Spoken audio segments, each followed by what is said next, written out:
Assalamualaikum warahmatullahi wabarakatuh. Salam jumpa kembali mahasiswa S1 PG PAUD Universitas Terbuka dimanapun berada pada mata kuliah Metode Pengembangan Perilaku dan Kemampuan Dasar Anak Usia Dini.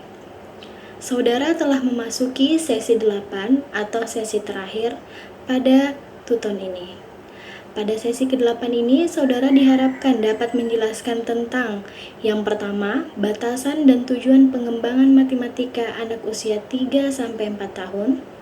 Kedua, pengertian atau batasan pengembangan seni dan prinsip pengembangan seni.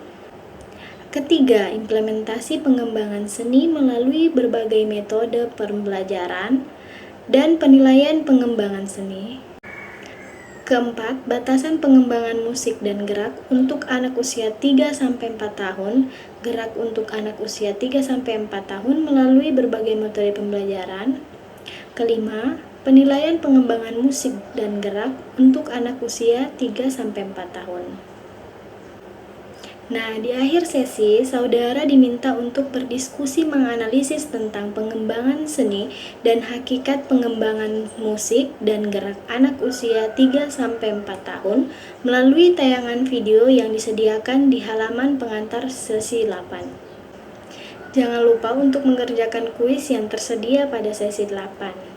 Jika ada yang ingin ditanyakan, silakan menghubungi saya melalui email atau laman tuton ini. Akhir kata, tetap semangat dan jaga kesehatan. Wassalamualaikum warahmatullahi wabarakatuh.